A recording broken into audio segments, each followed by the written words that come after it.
My name is Nick Maturo. I'm a research coordinator with ELAN working on our Quebec Relations project. So just to, before we get started, a bit of sort of technical housekeeping. We will ask that you sort of switch your video off and your microphone muted just for the rest of the session, just to minimize distractions for your fellow participants. Also, please note the session will be recorded for archival purposes, but we will not be sharing any part of the recording that contains the faces, voices, written words, or names of our participants unless we have obtained their written consent. So just a heads up there. Before beginning, I'd also like to welcome a few members of the ELAN team who are helping out today, as always. First is Guy Rogers. Guy is, of course, ELAN's Executive Director and Project Manager of Quebec Relations. Guy will say a few words about the project in a moment, just to give you a bit of background. Also joining us is Swati Khanna, who is ELAN's Program Manager. And as usual, Swati has graciously accepted to moderate our Q&A period at the end of the presentation. As well, we have Louise Campbell. Louise is a Montreal-based musician with a diverse background, including working as a performer, improviser, composer, and community arts facilitator. But Louise is also a member of ELAN's own terrific art ed team, as many of you know, providing communications and artist support.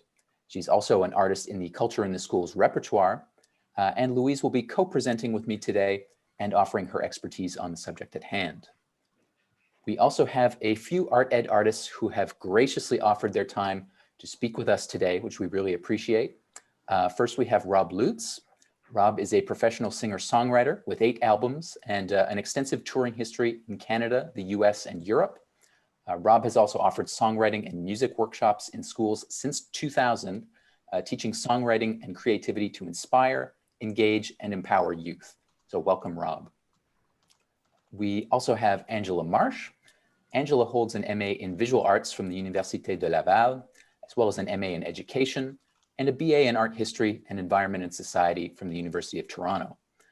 Angela has been active as an arts educator and creator of community art projects for over 15 years, and her artistic practice is based on recuperation and looks at ecological issues through creative projects. So welcome, Angela.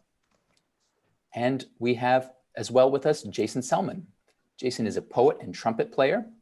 He's the author of The Freedom I Stole and Africa as a Dream That Travels Through My Heart, as well as co-editor of the poetry anthology Talking Book, which chronicles the writings of Calm Unity Vibe Collective, of which he's a founding member. Jason has also done extensive poetry workshops in schools and community groups, and his goal when working with youth is to show them that poetry is alive and it surrounds the world, whether through song lyrics or nature. Welcome, Jason. So thanks again to all 3 of you.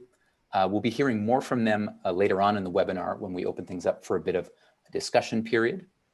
But in the meantime, I'll sort of get things started off. This is the 9th now in a series of webinars through Quebec Relations. For those of you not already familiar with Quebec Relations, it's a project that's all about helping artists and arts and culture organizations access new funding through the provincial government. So we've been offering more presentations via Zoom, really trying to expand the kind of support that we're able to offer during COVID-19. So each month we're presenting a session on a variety of topics, sort of generally related to funding for the arts. Today is maybe a slight departure, but nonetheless, I think a really timely session that will be quite useful for a lot of you. Of course, we'll be discussing the Culture in the Schools repertoire and how you can apply to offer your own educational workshops using this great resource. And as I mentioned, this is indeed quite timely as the deadline is fast approaching. It's coming up on January 15th of 2021. We want to give you as much help and encouragement as possible to be able to apply. Of course, some of you joining us may already be active in offering artistic workshops in a classroom setting through ELAN's art ed projects. But being a part of the repertoire can be a really exciting avenue to explore in addition to that. And some of you may be new to this kind of work altogether, but understandably really excited by the prospect of sharing your practice with students. So regardless of your background or experience level, we're going to walk you through everything you need to know to apply and tell you about all the resources that we have available to simplify that process for you. But I'll just give you a quick sort of outline of how we're going to proceed before we get started. So first, I'll hand things over to Guy to provide a bit of background on Quebec Relations, give you a bit of context about our work, make you aware of some of the great resources that we have available through the project. Then we'll talk to you about the Culture in the Schools repertoire, why it's advantageous to be included in it. And then we'll go over the eligibility requirements, the evaluation criteria, just so you can make sure that you really do fit the profile that they're looking for. Then the main focus after that is actually going to be walking through the application process step by step, telling you how to frame your work to really maximize your chances for success. So following that, as I mentioned, we're going to open things up for a bit of a roundtable discussion with our participating repertoire artists. They'll tell us a bit about their experiences of having gone through the application process and what being in the repertoire has meant for their careers. Lastly, as always, we'll close off with a brief question period in the time remaining. So how that's going to work, please go ahead and just type your questions in the chat window throughout the presentation. Swati will keep track of those and forward them to me. And then Louise and I will try to answer those as best we can at the end of the session. And of course, wherever appropriate, we'll ask our panelists to add any insight that they might have as well. And of course, we'll try to get through as many as we can in the time remaining. As always, do let me know in the chat window if the pace is moving too quickly. This may sort of seem like a lot of information, but of course, I'll be sharing the slides with everyone at the end of the session. So don't feel like you have to take exhaustive notes or get every morsel of detail during the presentation itself. And the slides will also include links to some translated documentation we've prepared for you. And we'll also be uploading our recording of this presentation onto the website ASAP afterwards. And I'll make sure everyone who's registered is notified via email when that's available. So without further ado, I'll pass things over to Guy. Thank you, Nick. Good to see a lot of familiar faces and some new folks here. Normally, I say a few words about where this Quebec Relations project came from, the resources available. We just found out a couple of weeks ago that this 2.5-year project will be extended for 3 more years. So the foundation that Nick has laid down about finding information, providing support for accessing funding will continue. So if you don't know about it, go and have a look at that on ELAN's site. Today, I really want to say something about the arts education piece. Prior to ELAN having the art ed department that Christy now runs, our major access was through the Culture in Schools program or Writers in the Schools. And in the early days, English-speaking writers would often only hear about the invitation to get into the repertoire days before the deadline. The first few years, we wrote to the Quebec government, called the Quebec government, asked them to give us as much notice as possible. Every 2 years when it came up, the notice would increase from 1 day to a week. So this year we have almost 2.5 months, which is why we've organized this information session today and some support so that you have time to get into the repertoire. It's potentially an excellent resource. I mean, some artists who are well connected with the education sphere generate a lot of work from it. There have been some problems for the English-speaking community. I mean, maybe Deanna later can say something about the relationship between UNEC and the Quebec Writers Federation, who co-managed the Writers in School piece. That's not working so well these days. And a couple of years ago, for reasons that have never been fully explained, the ministry decided to take all English language content out of Culture in the Schools. Prior to that, you could present your information in English. English-speaking teachers could access it in English. That is currently not possible, although ELAN continues to contest that, and we might create a system whereby you could present your information in English on ELAN's website with a link to the ministry's website. I just wanted to give that background. It's an important project. Nick and the folks from ArtEd who are talking to you today have a lot of information. So that's all I'm going to say, and I'm going to hand it back over to them. All right, thank you. Thanks, Guy. Okay, so let's get things started. No time to waste here. And I think it's important to begin by sort of asking the obvious question, just so everybody knows what we're talking about. What is the Culture in the Schools program? Well, the objective of Culture in the Schools, which is managed by the Ministère de l'Éducation et de l'Enseignement Supérieur, is to develop culturally active citizens by expanding the experiences that are offered to students at a range of school levels um, preschool, primary and secondary, vocational training, as well as general adult education.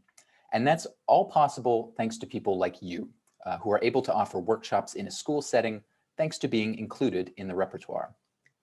There are currently over 2,000 artists, groups of artists, or organizations listed as resources in the Culture in the Schools repertoire. And this repertoire is the main way for a lot of schools, particularly in the French language system, to find and contact the resource person that fits with what they're looking for as a cultural experience in the classroom.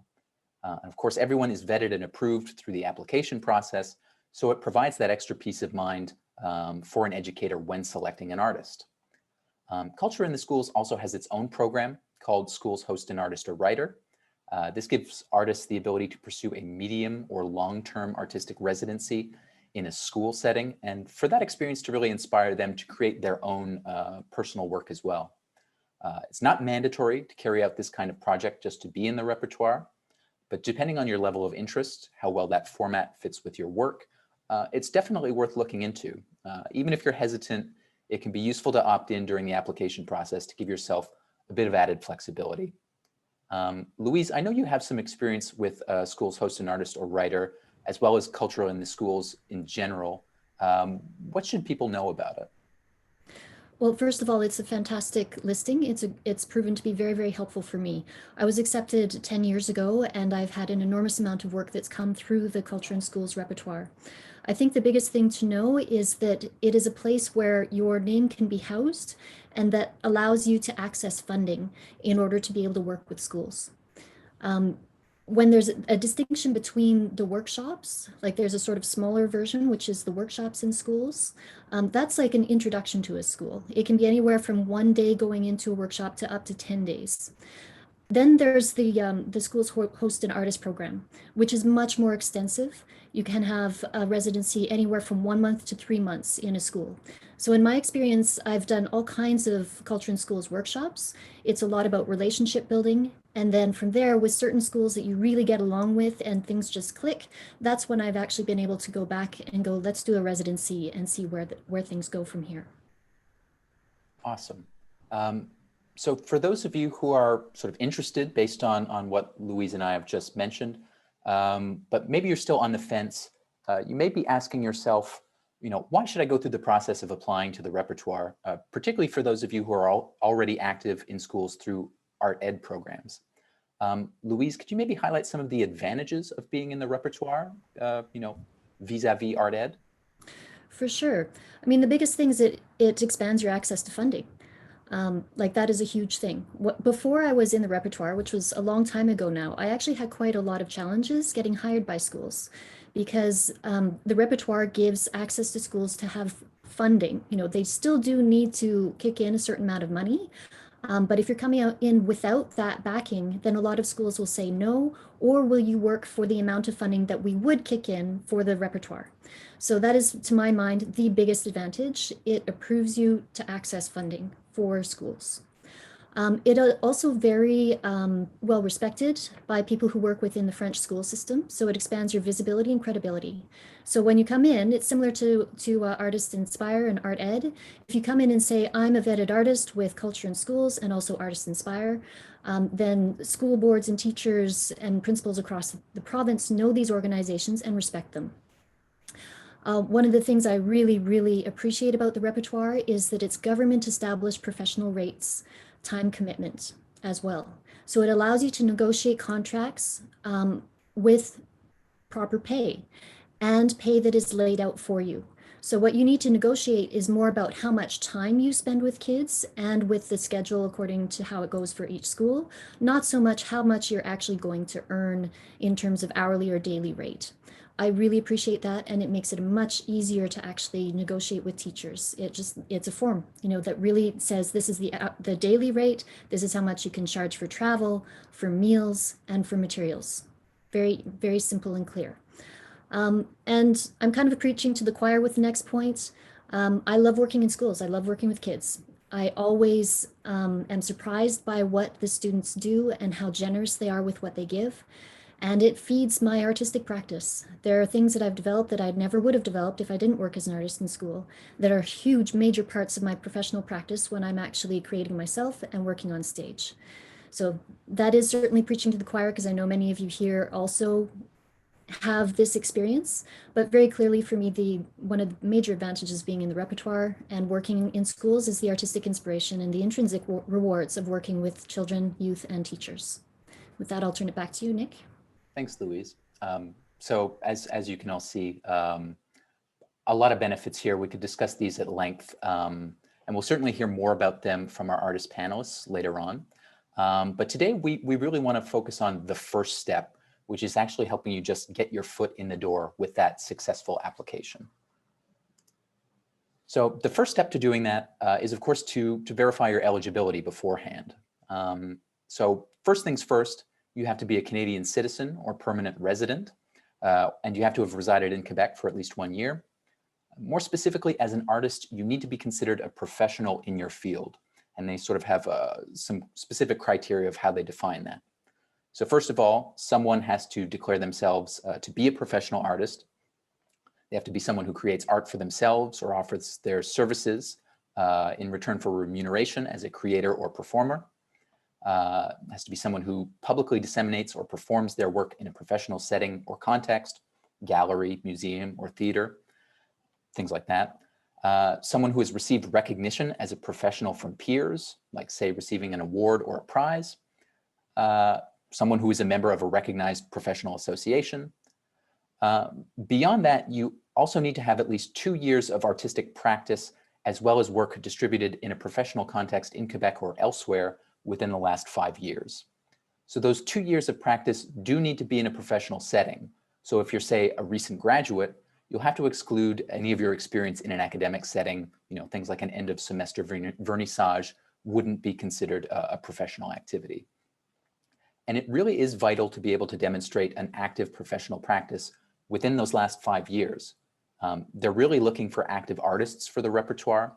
So in that sense, someone who was a professional artist in the past, but say over the last 5 years, now primarily works as something like an arts instructor, they would not really be who the repertoire is looking for. If you teach, you really have to have an active professional arts practice as well. And for writers, there are also some specific criteria worth noting.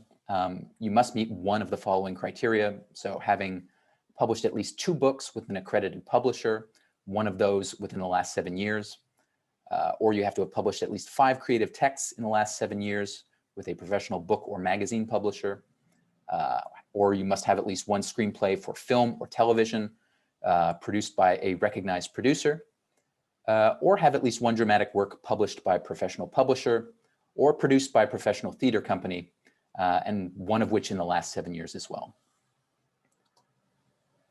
All the main disciplines are eligible, as you can see by this fairly exhaustive slide on the screen, although they do specify that artists working in technical or non-creative trades are not considered eligible. Authors of academic studies and theses, travel guides, exhibition catalogs, things like that are also ineligible. And self-published works aren't recognized for the purposes of this program. Most importantly, you do need to remember that you can only submit your application within the call for applications period, which this year runs until January 15th. And I really do want to emphasize this because the deadline is coming up soon. You want to make sure you give yourself enough time for it, particularly because the call for applications periods only come around every few years, every 2 or 3 years, let's say. You'll also want to provide an accurate and current representation of your work and the workshops you're proposing, because making substantial updates to your file can only be done during one of the ministry's update periods. So small updates like contact information, your website address, things like that, those are fine. But beyond that, your updates need to be submitted during one of the predetermined periods. And even then, they're subject to approval by a selection committee, and they aren't guaranteed to be accepted. So now that you've got a sense of your eligibility, it's important to know how your applications are being evaluated and what kinds of things that the selection committees are looking for. So when you submit your application, it'll first be reviewed by a representative of the Ministry of Culture, for your region to ensure that it's complete, not missing any information. From there, it's going to be referred to a province-wide selection committee made up of professionals from the fields of arts and culture, as well as education. So this includes people like your own peers in the arts, but also arts educators, retired teachers, and other specialists in these fields. These committees will then assess all workshops and activities in terms of things like their consistency with the program's objectives, the active participation of youth in the workshop's appeal and quality on an artistic or literary as well as cultural level, their ability to provide students with cultural experiences to really broaden their field of interest and stimulate their intellectual curiosity, the artistic or literary as well as cultural relevance of the activities, the coherence between the applicant's artistic approach and the activities offered to the young people, the quality and relevance of the material that you submit along with your application, so things like audio or video excerpts, illustrations, and how appropriate the activities are for the intended age groups, as well as specifically for workshops led by writers, the quality of the language of the works that are being submitted.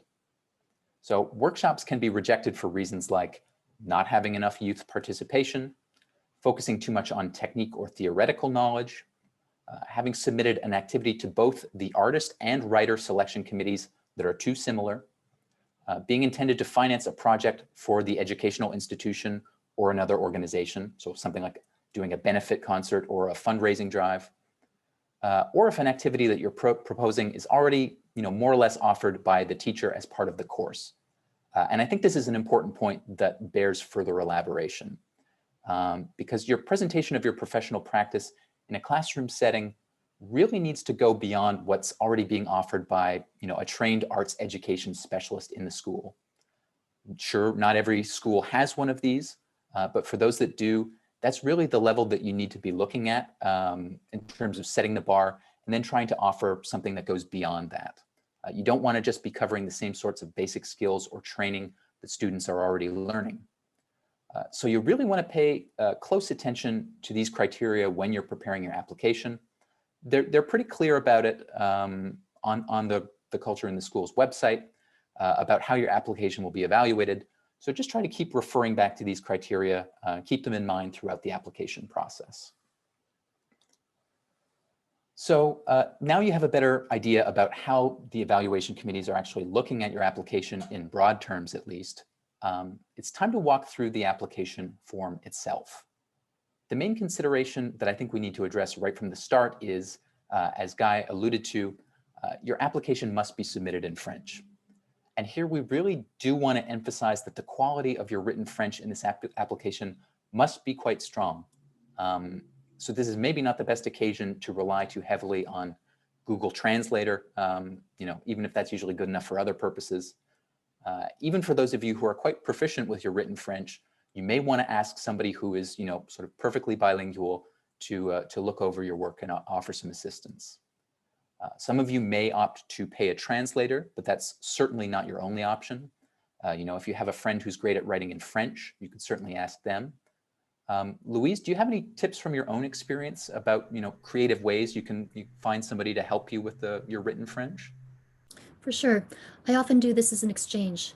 So I have friends and colleagues who are Francophone who need to have their English edited.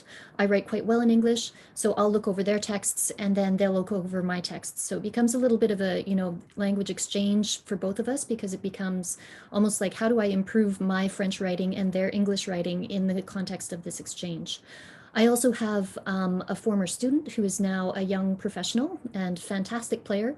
He has beautiful, beautiful written French. So I know that he doesn't have a lot of extra cash these days, but he still wants to be learning and taking lessons. So we do an exchange where I teach him, clarinet lessons, and he proofreads my French, my written French. It's fantastic. It's really value added for all of us. And the way that we set up that exchange is it's an hour of his time for an hour of my time. That's great. Yeah. So see, you can try to get creative, think about who's in your networks and try to help each other. It's a great way of going about this. I'd also like to note that as a bit of a time saver, even though the application must be in French, we have prepared English translations of the application form itself as well as the important documentation on the website to help you prepare. So we'll link to that in the presentation slides. So now turning to the actual application itself, as you can see, there are 12 sections to the form. Most of them, I would say, are fairly straightforward, but we'll spend a bit more time on the key parts of the application where you really need to focus your time and energy. And the first section is fairly straightforward. It asks whether you're submitting a group application, meaning that you're offering a workshop as a duo or trio. So the one thing to keep in mind here is that while it's perfectly fine to apply as a group, it can have implications for your ability to find work through the repertoire later on. Frankly, it can be harder to get a group of artists into schools because of the added money involved to compensate multiple artists. You're also limited to only being able to offer your workshop in that group formation. So you can't decide to just give the workshop alone or with a different person one day. It always has to be the same duo or trio that you applied with. But all that said, for anybody who typically works in a group, as long as you're open to it, you should also try to submit an individual application as well, just to give yourself that added flexibility. If you're not really sure about how to approach this, you can also get in touch with us. I'm sure Louise will be able to offer you some useful guidance on the subject. Also, as a bit of a digression, I should mention that we're really focusing on the application process for individuals and groups, but it's also important to note that you can apply as a registered not-for-profit organization if you've been in existence at least 2 years. Not-for-profits are actually able to apply to the repertoire at any time. So we really want to focus today on individuals and groups just because there is that pressing deadline. But there are some real advantages to applying as a not-for-profit as well if you're able to do so. And it'd really be ideal to apply as both to give yourself the added flexibility if it makes sense for your profile. The main advantage is that as an organization, any member of your team is able to participate on your behalf rather than being limited to just yourself or the same set of group members. When evaluating your application, the selection committee will look at things like your organization's mission, the team, the artistic approach, and your artistic accomplishments.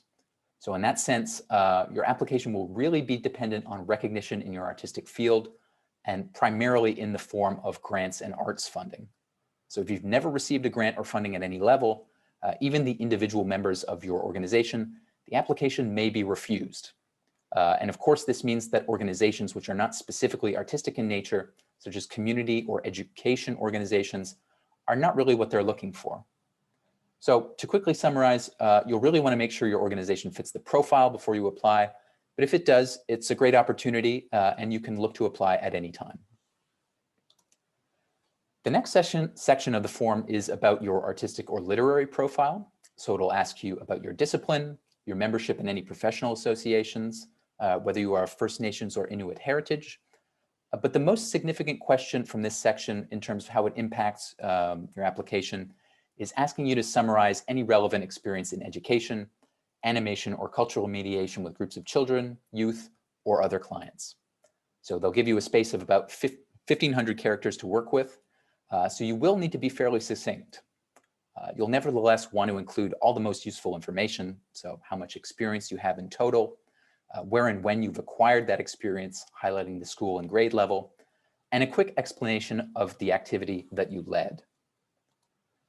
So here we have an example from Angela's application, which she was kind enough to share with us. And as you can see, it's a really concise presentation of training and concrete experience related to work in education, as well as relevant academic training in this case. So for artists who have already participated in activities through schools, in schools through Art Ed, this is really the ideal part of the form to really showcase all the great work that you've done. On that note, Louise, is there anything in particular that Art Ed artists should keep in mind when they're presenting their experience? Absolutely.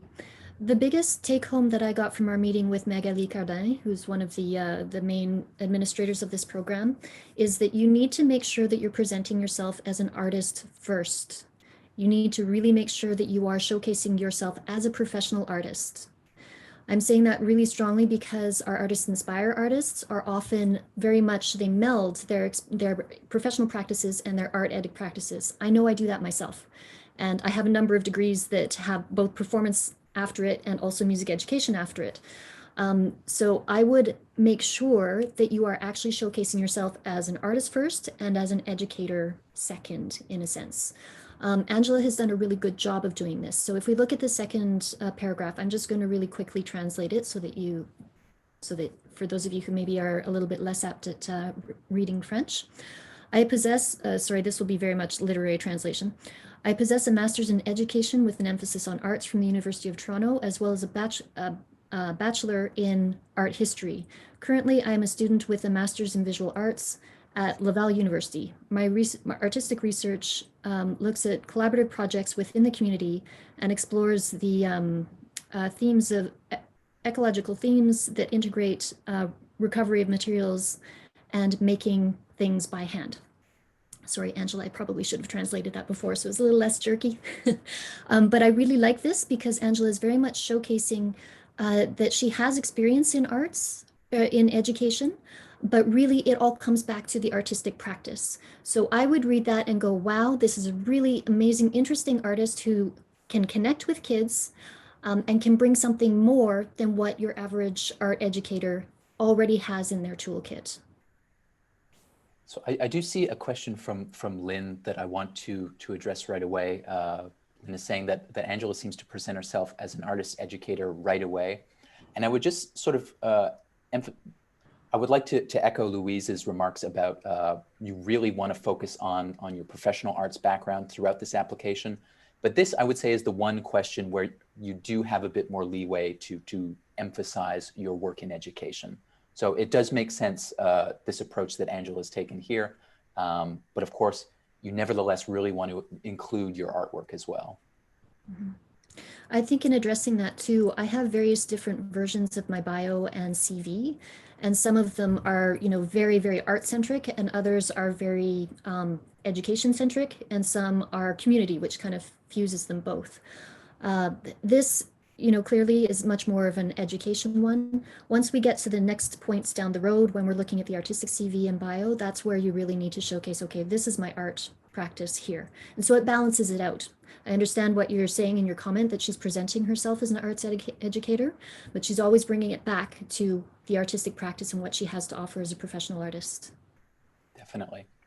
And even all that being said, it is important to note here that experience in education is actually not a make or break factor for your application. It can be a really helpful bonus, but it is not considered a prerequisite, and you won't be automatically rejected if you have little to no experience here, provided, of course, that your professional background and your proposed workshop are still strong. So we'll move along to the next section of the form, which is for your artistic CV and a photograph of yourself. That photo is the picture that will appear on your profile on the repertoire. So when preparing your CV, you'll want to make sure to include all the most pertinent info and really stick to just the most useful information. First and foremost, of course, they're looking for things that speak to your professional status as an artist. So it really is primarily an artist CV, more or less like what you'd submit for a grant application. You can include some of the work you've done in schools if it's pertinent, but you shouldn't include, an exhaustive list if you've done a lot. Try to make a brief section towards the end of your CV that really only highlights a few key examples. And Jason was kind enough to provide an example of the CV he submitted at the time of his application. And you can really see the focus is on his work as an artist. It does include sort of a brief summary of his work as an educator as well. But throughout the main emphasis is on his work in the arts. Louise, do you have any of your own insight into how to best present your CV when you're doing this, particularly if you do have a lot of experience in education? Yeah, I would just remember that they're not looking for an exhaustive list, Like this would be something, if I were to apply now, I would take my CV that I used to apply for grants with, and I would add a small section like Jason has done, educator. And I would probably highlight my experience that is linked with artistic organizations. So like I've done a lot of work for the OSM as a cultural mediator.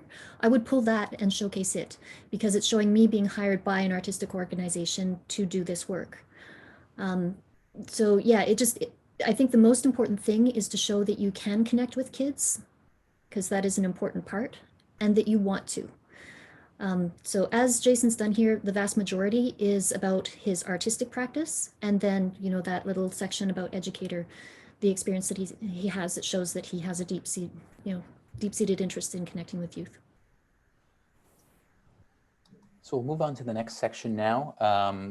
So here you can indicate any past grants that you've received. So from funders like CALC, Canada Council, other public or private funders. And of course, you'll have to attach an electronic copy of the confirmation letter that you got from the funder. But this is another one of those sort of fairly straightforward and self-evident sections of the application. If you don't have any, past grants, that's okay. You can just sort of move on from that section. Similarly, Part 5 gives you the option of including letters of recommendation or other sort of supporting documents.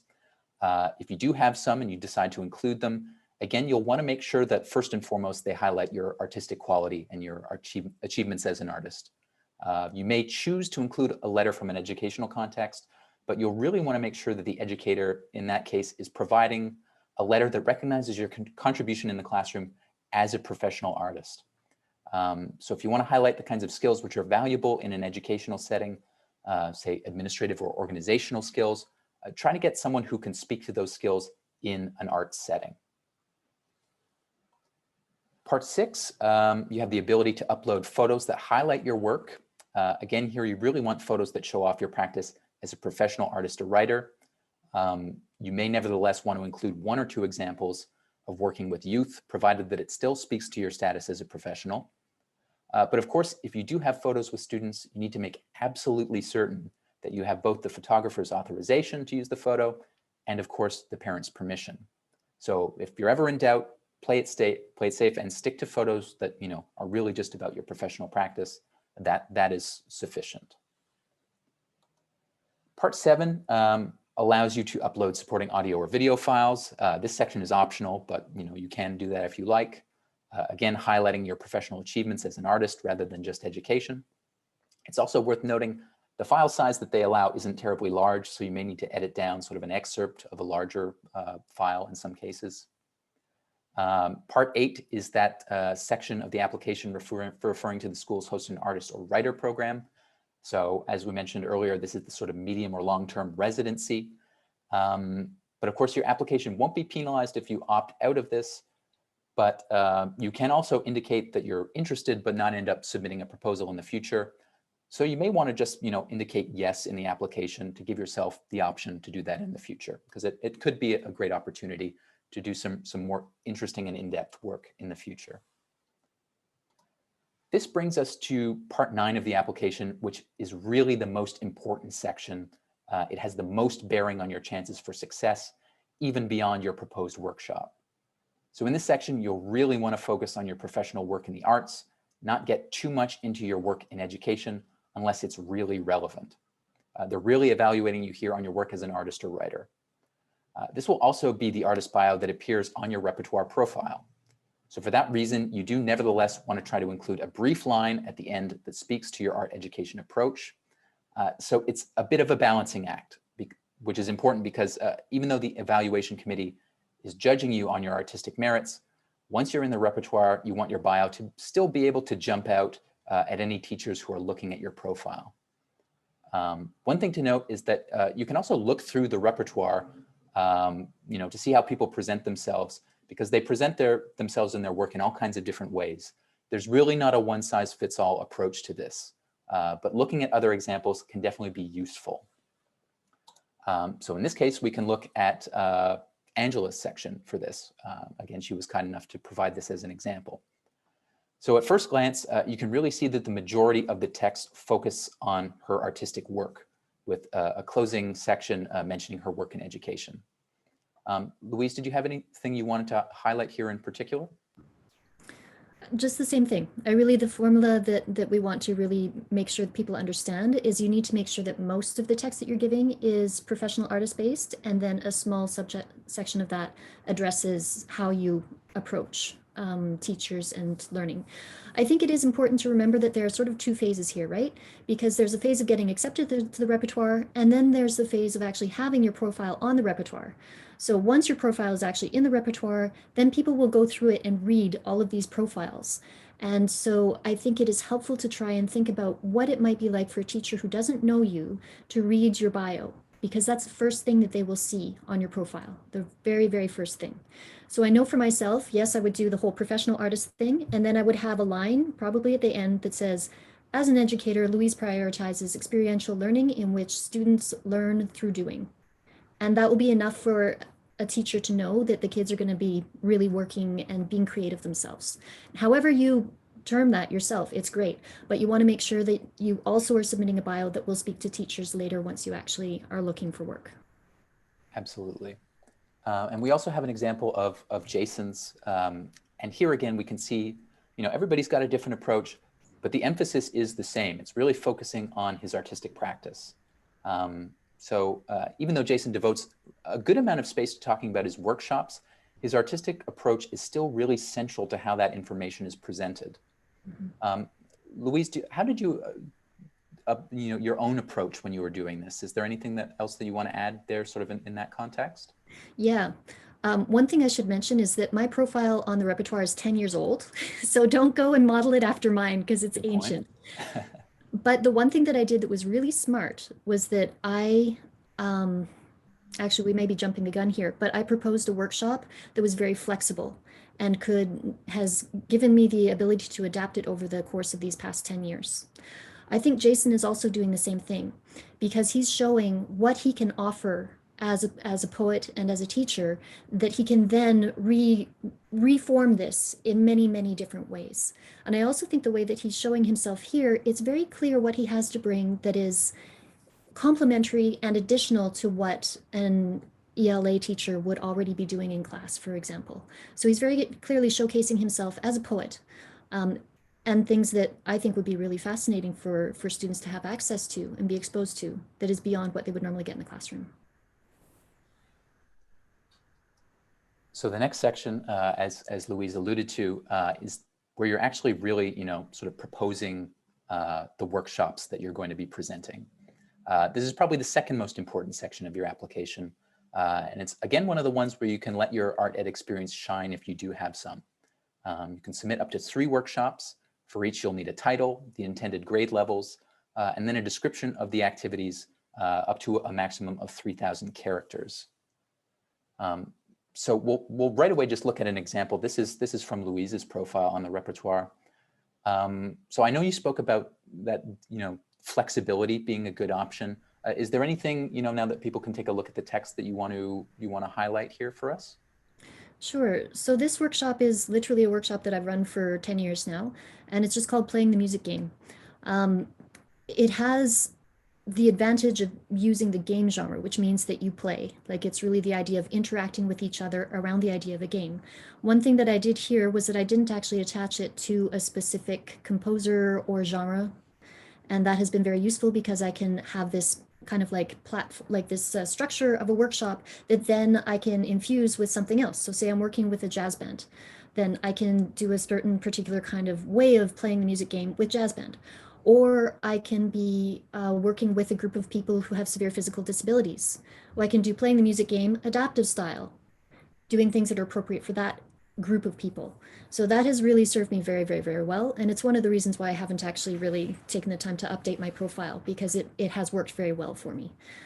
Other people have different approaches, and especially now that you have the option of proposing 3 different workshops, you can be more specific if you want to. If you want to really just, narrow it in, have a focus on something, then that is possible. Great. So moving on from the workshops, there's only 2 sections after that in the form, and both of those are, again, oh, yes, Louise? Sorry, Nick, I forgot to mention one thing. Sure. If you have a lot of art ed experience, then the workshops and how you write the workshops is where you're going to shine. Because here's where you can really pull out your education lingo. So that's exactly where you want to talk directly to the teachers so that they understand that you know the education system, you know how to interact with the kids, and you understand the curriculum. So if you are really good at that point, like if you understand competencies, then that's where you'd want to be writing, this workshop addresses this competency right here. Bam. And teachers love that because if you're talking their language and you're doing it well with depth of knowledge, then they know how they're going to be able to integrate that into their classroom plan and justify it to their principals. So for those of you who are very experienced, the workshop descriptions is absolutely where you will shine. Perfect. So yeah, last sections, just to cap off here, fairly straightforward. First, you have to just identify any particular considerations for your workshops in terms of setting, materials required, any rental equipment necessary.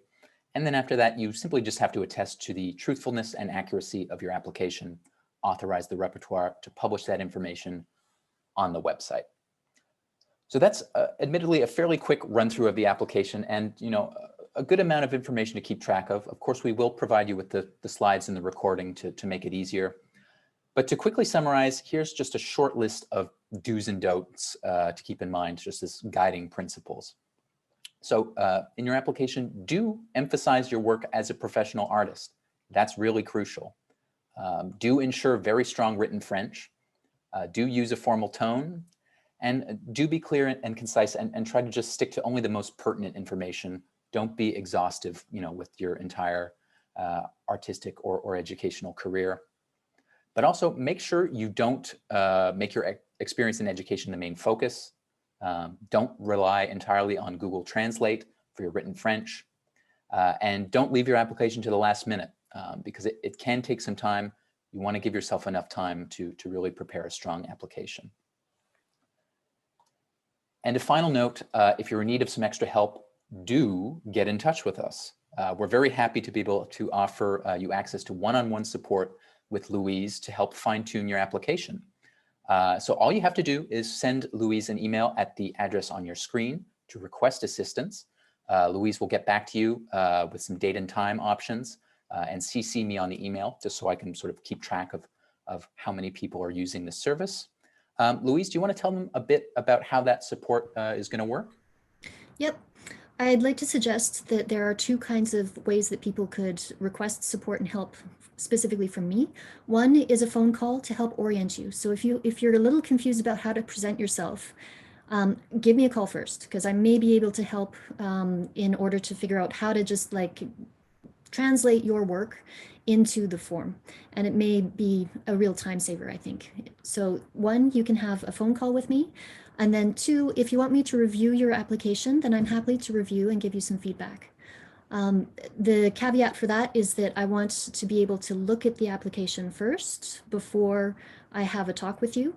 And then I would prefer Google Drive, like a shared Google Drive, so I can actually put in comments and suggestions. Or we could also jump on a Zoom so that we're actually referring to the same text.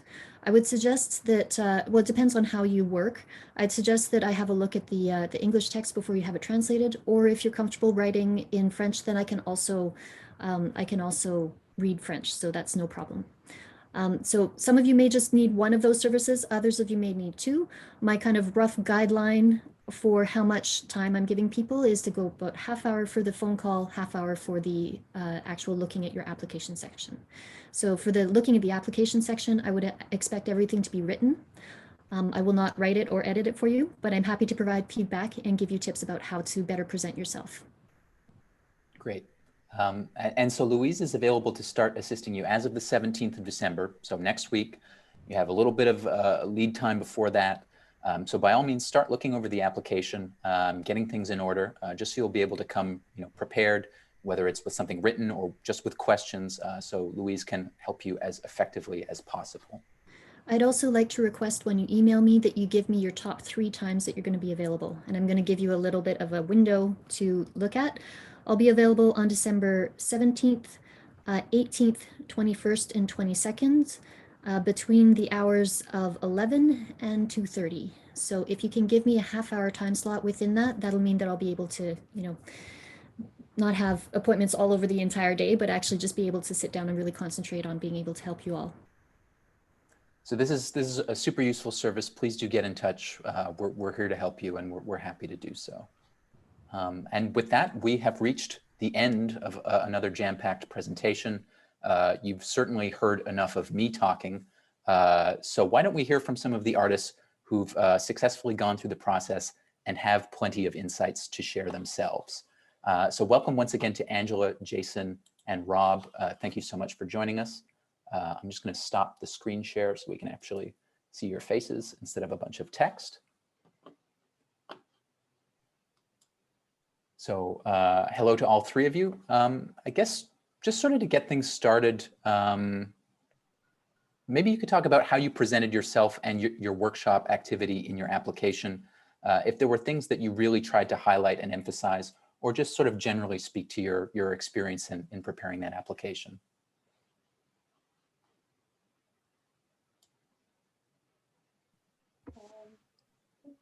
I don't know who wants to start. Jason, Anyone? you want to start? Sure. For me, I tried to keep things as basic as possible. And looking back, like with Louise, I wrote my application in 2011, so it's a long time ago. And what I do is definitely based on what's written, but at the same time, so many other things are done, and I'm always kind of rebuilding. Sometimes starting from scratch, but the idea is the same. So I would say, write something and that's flexible for you to say, okay, you know what, years later, this is what the heart of what I want to do is there, but there's a lot of room to add and grow. Great. Rob or Angela, anything to add? I'll just, I think it's a really good point, Jason. Mine, I made mine quite specific. I think it came a little bit like Louise said, I have a lot of experience and a lot of background also in education. I kind of have a hybrid art practice. So I was able to really construct the workshops in a ton of detail, which I realize now maybe wasn't such a good idea because maybe it would have been better to leave it open. That said, a bit like Jason said, I've done lots of other things than what are on the workshops. It seems as though a little bit like Louise mentioned, I think it gives great credibility to schools that you're on the repertoire. So once you are, then it seems like we discuss and create the project. Certainly they see that I work with recuperation, I work with ecological issues and ecological justice and those sort of things, social justice. But at the same time, that's the starting point that we do all sorts of other stuff. So, but I think it's a good point to keep it certainly so that a teacher can imagine what you would do with them. But also, I think one thing that saved me is that I said we're going to be doing some printmaking and embroidery and blah, blah, blah. And so I listed things that then I can just grab those. So I think that's an important point, that we don't have to completely stick with the descriptions that you do. However, you do want to seduce the teachers to say, wow, that sounds cool. I'd like to bring this person in. And from there, you can morph it a little bit. And the other thing I would emphasize too is the formal tone, because I know my work in the English schools and my work in the French schools is so different. And for those of you who maybe don't have that experience in French schools, it's very Madame, Monsieur. It's a whole different way of communicating. For me, it's been hard to learn that being an Anglophone who's moved to Quebec City. And it's sort of, it's vous and it's Monsieur and Madame, whereas in the English schools, it's first name right away. And it seems much more casual. I've had to change my way of corresponding. Once I meet the teacher, then we tutoie and all that. But in the beginning, there's a much more formal way of dialoguing and creating the workshops together and the programming together in those initial stages that I think needs to be emphasized, because it's sort of a social expectation that maybe is not evident for Anglophones, where we don't have vous and tu. We don't have a hierarchy in our language like that. And we don't use Monsieur and Madame. We don't use Mr., Mrs. Mar. It's strange. So those things I think are important. What I did was I wrote mine in French, but I had a friend of mine who's a French teacher look over it, because I think that is super important. I think that you're sending it to teachers in education where to be a teacher, they pass rigorous French exams. And I think it's an aspect that can't be under emphasized. And all the workshops I've done with Culture à l'école, they've been in French. So you need to have fluid spoken French. You need to be able to do what you're doing in French. I haven't had any calls from English schools through Culture à l'école. So that's just, I don't know, but I've only been on the repertoire since the last call. So I'm very new on it for a few years. And then the last little thing I wanted to add too is that's really interesting is that it opens it up for possible funding for other projects. So they just had a call to create projects and collaborations with schools, but on journée pédagogique, so on the PA days, or outside of school hours, it's with service de garde. So it was sent out to all artists on the repertoire to conceive of something in partnership with the school. So it's not in school hours, but it quite could be very up to $40,000 of funding so I put in an application for a project that would be over 2 years. That's a biodiversity garden with artistic interventions and blah, blah. But it's the sort of dream opportunity where, wow, we could do something ideally that would span 1.5 years. And I've had a favorable response. I haven't had a yes yet, but I've been back and forth with them. So this is the thing, when you're on the repertoire, you're open to then apply for these sort of punctual projects that come up that can be extremely exciting. A lot of work again for the application, but if you get it, it could be something that can last over 1 year or 2. Which is phenomenal as well. So while I haven't had a ton of workshops in the schools, I think I've had maybe 3 projects over the last couple of years. One was a residency, which was wonderful. But then to be able to apply for these sort of collaborative projects that are outside of school hours is another opportunity. So it's worth it. I would say it's worth doing the application. And with all this great information everybody's received today, you know, and Louise's excellent comments and stuff, I think everybody's going to be really well prepared to be able to. I didn't have this. Had I done it, I think I would have done my application differently. So, but I still got in. I was lucky. But I think everybody received top information today to really be able to go forward. So that's all. Good luck, everyone. Thanks, Angela. Rob, anything you'd like to add to that? Sure. Yeah, I wish I'd had this help too. I applied in 2017, and I just did it on my own, and I agree with a lot of what Jason and Angela said, you know, in terms of flexibility. Although when I applied, I really had, you know, a songwriting and music history workshop that I did. Since then, I've, you know, developed many more. And like Angela, I think there's a flexibility once you're selected. You know, you go back and forth with the teacher and you can develop or cater exactly what you're going to do to the class you're going to be in. But I think you do want to present your best foot, put your best foot forward, because it is what's going to attract the person who might contact you to hire you. So that's really critical. It not be too many different things. I think it's good to focus on 1 or 2 things that you do well with, you know, and then later on you can adjust. I'm just going to add a few things. I think the information was great.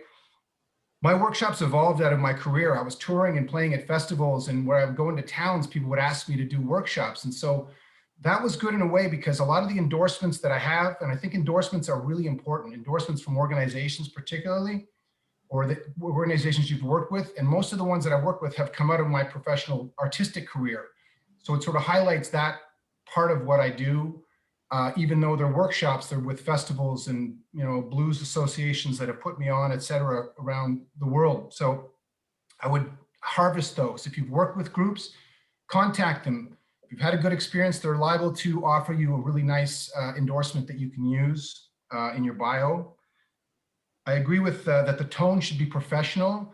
You know, my wife says you have to be convinced to be convincing. And when you've done something enough and you've seen how it affects kids, you know, your tone will be confident, you know, and not sort of, you're not going begging for work. You're kind of going and saying, listen, I have something very valuable to offer. And I think that's important. I hired a translator. I do tons of things in French that I will use someone read over, et cetera. For this one, I got a top-notch translator and paid for my workshop and for my bio. And it worked for me. So it was very helpful. Seeing if there's anything else that I can offer. Yeah, I guess that's what I have right now. That's great. Those are, thanks to all 3 of those, just some really great points.